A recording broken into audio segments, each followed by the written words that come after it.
Hi friends, ఎలా ఉన్నారు?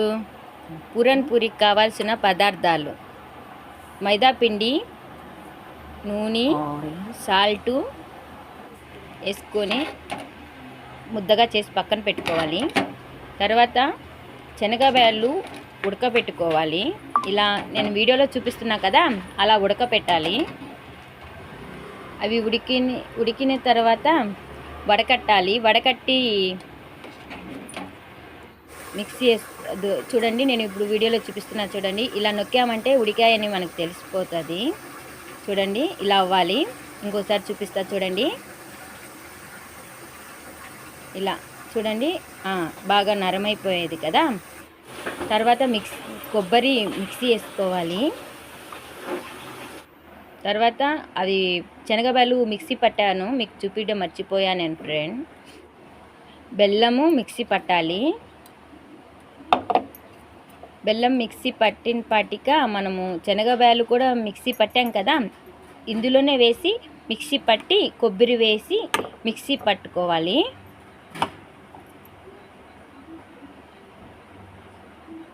కొబ్బరి వేసాను, మిక్సీ పట్టి ఇలా ముద్దగా చేసుకోవాలి. బాగా ఇలా ముద్దగా చేసుకొని చూసుకోవాలి. అంతా కలుపుకున్న తర్వాత ఒక పక్కన పెట్టుకొని మనము ఇందాక చూపించినట్టు ఇలా మైదా పిండిని కలుపుకొని పెట్టుకోవాలి. చూడండి, నేను వీడియోలో చూపిస్తున్నా చూడండి. ఇలాగా వస్తే చాలు. ఈ విధంగా స్టఫింగ్కి ఇలా రెండిటికి సరిపోతుంది. తర్వాత చూడండి, ఇలా కొంచెం తీసుకొని మైదాపిండి నేను వీడియోలో చూపిస్తున్నా చూడండి, అలా చేసుకొని అది స్టఫింగ్ తీసుకొని బాలుగా చేసుకొని ఇలా చూపిస్తున్నా చూడండి. క్రాకర్స్ ఏం రాకుండా ఇలా బాగా బాలుగా చేసుకుంటా ఒత్తుకుంటా ఇలా పొడిపిండి వేసుకొని ఇలా చపాతీ పిండి మనం చపాతీ రుద్దుతాం కదా, అలాగే రుద్దితే వచ్చేస్తుంది. కొంచెం చిన్నగా రుద్దండి. ఫాస్ట్ రుద్దారంటే స్టఫింగ్ కొంచెం బయటకు వస్తుంది. ఇలా స్లోగా రుద్దుకోండి.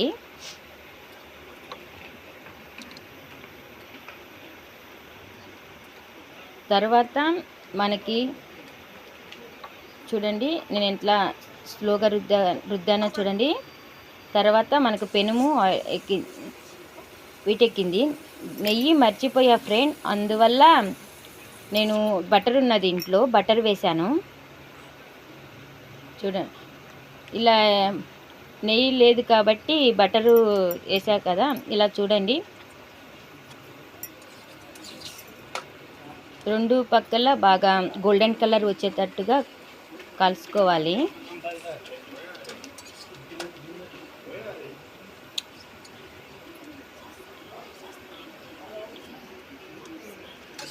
చూడండి, ఇలా కాలితే చాలు మనకి. మీకు ఈ వీడియో నచ్చినట్టయితే సబ్స్క్రైబ్ చేసుకోండి, లైక్ చేసుకోండి. ఇంకొక వీడియో కావాలంటే కామెంట్స్ పెట్టండి.